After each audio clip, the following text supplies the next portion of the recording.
Brilliant primary classes की online class में मैं रविंद्र अवस्थी आप सभी स्टूडेंट्स को वेलकम करता हूं। डियर स्टूडेंट्स, आज मैं बात कर रहा हूं क्लास 6 के बच्चों के साथ, जिनका आज ये पहला लेक्चर होगा। लेक्चर 1 है। लेसन 1 में सब्जेक्ट इंग्लिश है और टाइटल नेम है only God can make a tree. ये पोएम है और इसको जॉय किलमर, जो इंग्लिश का प्रोनाउंसिएशन है उसके हिसाब से एम के पहले एल को पढ़ा नहीं जाता है, इसलिए हमको इसको हम पढ़ सकते हैं जॉय कीमर। जॉय कीमर ने ये पोएम लिखी है। इसका नाम है only God can make a tree. केवल भगवान एक पेड़ बना सकता है। कभी कह रहा है, पोएट आपको बता रहा है कि a tree is the most beautiful creation of God. एक पेड़ जो है ईश्वर की सबसे सुंदर रचना है। इसकी जड़ें धरती पर फैली हुई हैं, इसकी पत्तियां लहरा रही हैं और ये सदैव ईश्वर की ओर देखा करता है। तो आज हम इस पोएम को स्टडी करेंगे, है ना, जिसका नाम है only God can make a tree. आप सभी क्लास 6 के स्टूडेंट से मैं कहना चाहूंगा, जिन स्टूडेंट्स ने अपनी बुक्स नहीं लिखी हैं, नहीं ली हैं, नहीं खरीदी हैं, वो अपनी बुक्स ले लें, ताकि जब हम लोग टेक्स्ट पढ़ाएं तो आप उसको घर पर भी पढ़ सकें, स्टडी कर सकें और हमारा साथ दे सकें। तो आइए शुरू करते हैं। सबसे पहले हम लोग डिफिकल्ट वर्ड्स लेते हैं।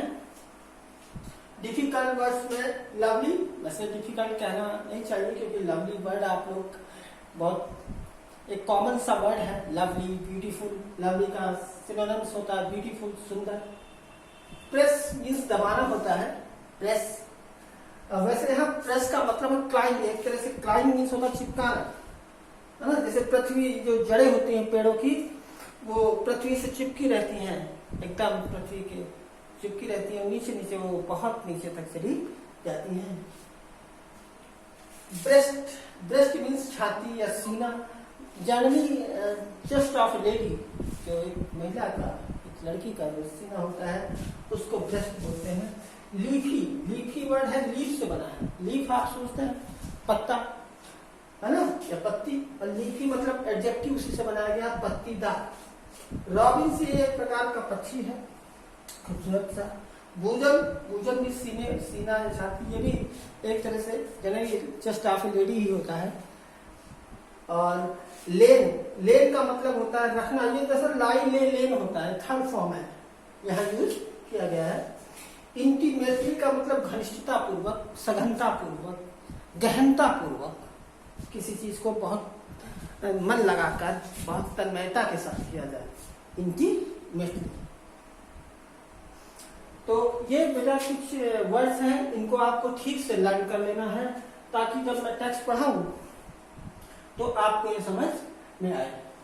तो ये वर्ड आप लर्न करें और मैं इसके बाद आपको टेक्स्ट पढ़ाता हूं।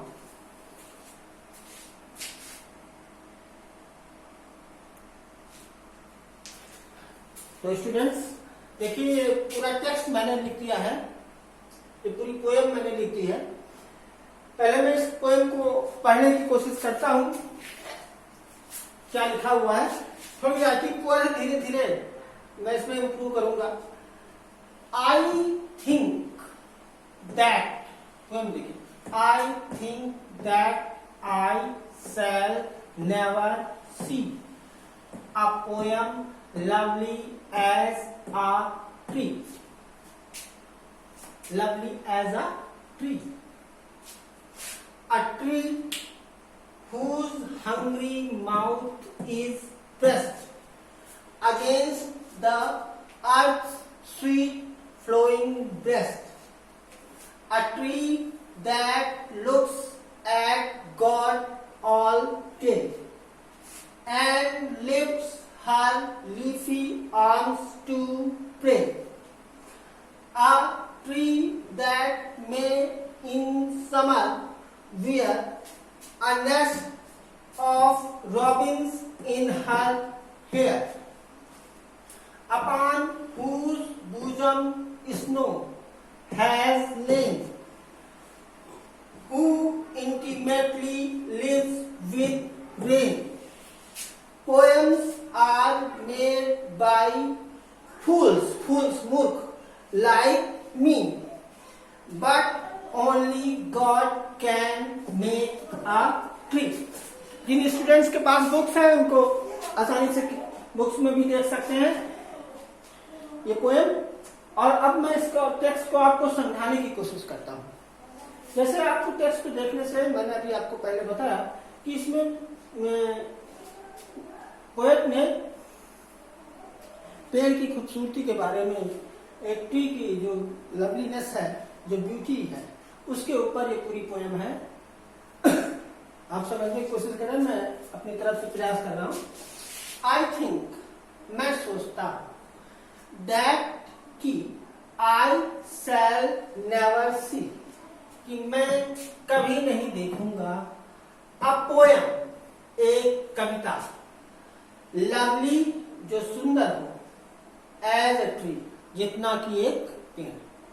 कवि कहता है कि मेरे अंदर क्षमता तो है, मेरे अंदर कैपेसिटी है एक पोएम लिखने की, लेकिन मेरी लिखी हुई कोई भी पोएम, चाहे वो जितनी खूबसूरत हो, जितनी ब्यूटीफुल हो, वो एक पेड़ की उतनी सुंदर, उतनी ब्यूटीफुल नहीं हो सकती। ये एज कंपैरिजन के लिए लिखा गया। A tree whose hungry mouth, एक पेड़ जिसका हंग्री माउथ मतलब भूखा चेहरा। भूखे चेहरे से पेड़ का जो भूखा चेहरा होता है, भूखा मुंह होता है, ठीक है। अब भूखा है तो मुंह वही खाने वाला हो गया, उसको दरअसल वो पेड़ की जड़ें हैं। यहां पर हंग्री माउथ का मतलब है roots of the trees, roots of a tree, एक पेड़ की जड़ें। अ ट्री, एक पेड़ जिसकी जड़ें इज प्रेस होती हैं, चिपकी हुई होती हैं, दबी हुई होती हैं, चिपकी हुई होती हैं अगेंस्ट द अर्थ, पृथ्वी से चिपकी हुई होती है। अगेंस्ट द अर्थ लिखा, अर्थ में अपॉस्ट्रोफी एस भी लगा है, यानी पृथ्वी की स्वीट फ्लोइंग ब्रेस्ट, पृथ्वी की स्वीट फ्लोइंग, है ना, सुंदर बहती हुई ब्रेस्ट से, छाती से, जमीन से। यहां मतलब ब्रेस्ट का मतलब ग्राउंड, पृथ्वी का। एक पेड़ जिसकी जड़ें, हंग्री माउथ का क्या मतलब हो गया, रूट्स। एक पेड़ जिसकी जड़ें इस प्रेस्ड, चिपकी रहती हैं, against the earth sweet flowing breast, पृथ्वी की सुंदर बहती हुई, फैली हुई, है ना, ब्रेस्ट से यानी जमीन से। अ ट्री, एक पेड़, that looks, a tree that looks, एक पेड़ जो देखता रहता है, एट गॉड, भगवान की तरफ, ऑलवेज, सारा दिन वो भगवान की तरफ देखता रहता है, कि वो थैंक यू किया करता है गॉड को, कि God thank you very much, you have made me, आपने मुझे बनाया है। And lifts her leafy arms, और उठाता है अपनी लीफी आर्म्स, पत्तीदार भुजाएं, यानी अपनी शाखाएं, अपनी डालियां उठाता है, टू प्रे, प्रार्थना करने के लिए, ईश्वर की प्रार्थना करने के लिए, पूजा करने के लिए। A tree that may in summer, एक पेड़, दैट मे मतलब पॉसिबिलिटी के लिए, संभावना के लिए, जो कि हो सकता है इन समर, गर्मियों में, वियर अ नेस्ट, वियर पहनता हो, पहनने का मतलब रखना है, जो कि हो सकता है गर्मियों में रखता हो, अ नेस्ट, एक घोंसला, ऑफ रॉबिन्स, रॉबिन्स एक प्रकार का पक्षी होता है, सुंदर सा। इन हर हेयर, कहाँ रखता है घोंसला पे, इन हर हेयर, अपने बालों में, बाल मतलब उसकी पत्तियां, उसके फूल। Upon upon whose bosom snow has lain, upon whose जिसकी भुजम पर, यानी पेड़ की भुजम की बात कर रहा है, जिसकी छाती पर स्नो हैज लेन, बर्फ रखी हुई हो, बर्फ गिरी हुई हो। Who intimately lives with rain, जो घनिष्ठता के साथ वर्षा के साथ रहता हो, यानी जब पानी बरसता है, वर्षा होती है, तो लगता है कि पेड़ भी उसका साथ दे रहा हो, उसका विरोध न कर रहा हो। पोएम्स आर मेड, कवि कह रहा है कि poems are made by fools like me, जो पोएम्स होती हैं, जो कविताएं होती हैं, आर मेड, वो बनाई जा सकती है या बनाई जाती हैं, बाई फूल्स, मूर्खों के द्वारा, लाइक मी, मेरे जैसे मूर्खों के द्वारा। यानी कभी अपने को ईश्वर के सामने एक मूर्ख कह रहा कि आप पेड़ बनाते हैं, मैं तो केवल कविता बनाता हूं, और कविता तो कोई भी मूर्ख मेरा जैसा बना ही सकता है। तो कह रहे अपनी विनम्रता दिखा रहा है ईश्वर से, अपनी हम्बलनेस, पोलाइटनेस दिखा रहा है। कह रहा है कि poems are made by fools like me, poems are made by fools like me, जो कविताएं हैं वो तो मेरे जैसे मूर्खों के द्वारा बनाई जाती हैं। But only God can make a tree, लेकिन केवल भगवान ही एक पेड़ को बना सकता है, भगवान ही एक पेड़ को बना सकता है, उसी के अंदर ये कैपेसिटी है, ये एक क्षमता है। हाँ, हम पेड़ को लगा सकते हैं, उनके बीजों को बड़ा कर सकते हैं, लेकिन उसका क्रिएशन गॉड ने किया है। So God is great. कभी ये कहना चाहता है I am nothing, I am nothing by beside God, मैं तो ईश्वर के सामने कुछ नहीं हूं। I am nothing against God, मेरी कोई मतलब नहीं, मेरी कोई वैल्यू नहीं है। गॉड इज ग्रेट, क्यों?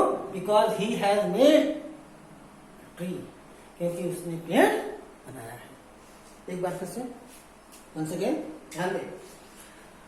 I think that I shall never see, I think, मैं सोचता हूं, that I shall never see, मैं सोचता हूं कि मैं कभी नहीं देखूंगा, या मैं कभी नहीं मिलूंगा, है ना, या मैं कभी नहीं लिखूंगा अ पोएम, एक कविता जो लवली, सुंदर हो, एज अ ट्री, एक पेड़ की जैसी सुंदर कविता मैं कभी नहीं देखूंगा, मुझे कभी नहीं मिलेगी, क्योंकि पेड़ तो बहुत खूबसूरत है। कितना खूबसूरत है, क्या क्या खूबसूरती है, जरा देखें। A tree whose hungry mouth, एक पेड़ जिसका, है ना, भूखा मुंह। अब मैंने क्या बताया था भूखा मुंह के बारे में आपको? ये भूखा मुंह क्या है? पेड़ का रूट्स है, पेड़ की जड़ें हैं, ध्यान दें। एक पेड़ जिसकी भूखी जड़ें, है ना, इज प्रेस्ड, या जिसकी जड़ें कह लेते हैं प्रेस्ड होती है, फैली होती है, अगेंस्ट द अर्थ, पृथ्वी से, है ना, पृथ्वी से फैली होती है, या पृथ्वी पर फैली होती है। Against the earth sweet flowing breast, पृथ्वी की स्वीट, सुंदर, फ्लोइंग, बहती हुई का मतलब फैली हुई, ब्रेस्ट का मतलब छाती, छाती से मतलब यहाँ जमीन, ग्राउंड। एक पेड़, है ना, जिसकी जड़ें इज प्रेस्ड दबाना होता है, यहाँ प्रेस का मतलब चिपकी होती है, जिसकी जड़ें चिपकी हुई होती हैं, against the earth sweet flowing pressed, पृथ्वी की सुंदर, मधुर, है, फैली हुई जमीन से। ट्री, या जिसकी जड़ें पृथ्वी की सुंदर फैली हुई जमीन पर, जमीन से चिपकी हुई होती है ना, यानी जिसकी जड़ें पृथ्वी की जमीन के अंदर अंदर जो है समाहित होती रहती है। ट्री, एक पेड़, दैट लुक्स एट गॉड, एक पेड़ जो देखता रहता है, एट गॉड, भगवान की तरफ, ऑल डे, सारा दिन, and lifts her leafy arms और उठाया करता है अपनी पत्तीदार भुजाओं को टू प्रे प्रार्थना के लिए। अ ट्री एक पेड़ दैट में जो कि हो सकता है इन समर गर्मियों में वियर रखता हो, है ना। वियर का मतलब पहनना नहीं, जो गर्मियों में रखता हो, मतलब हो सकता है गर्मियों में उसके ऊपर बना हो। अ नेस्ट एक घोंसला ऑफ रॉबिन्स, रॉबिन्स पक्षियों का, एक प्रकार के पक्षियों का घोंसला हो सकता है गर्मियों में उस पर बना हो। इन हर एयर, उसके पत्तों में, हेयर पेड़ के जो बाल है वो क्या है, उसके पत्तियां हैं, उसके फूल हैं। हो सकता है एक पेड़ पर गर्मियों में उसके जो जो उसके पत्ते हैं, जो उसके फूल हैं, उसमें एक प्रकार के पक्षी का घोंसला बना हुआ है। अपॉन हुज भुजम स्नो हैज लेन, जिसकी भुजम पर, है ना, जिसकी छाती पर, जिसके शिखर पर, है ना, स्नो हैज लेन, हो सकता है कि स्नो, है ना, बर्फ जो है हैज लेन गिर चुकी हो, है ना।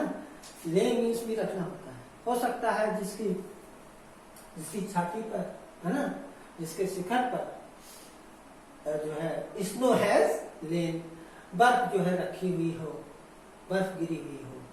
हु इंटीमेटली लिव्स, जो आया पेड़ के लिए, हु इंटीमेटली, हु का मतलब जो घनिष्ठता पूर्वक रहता है विद रेन, वर्षा के साथ।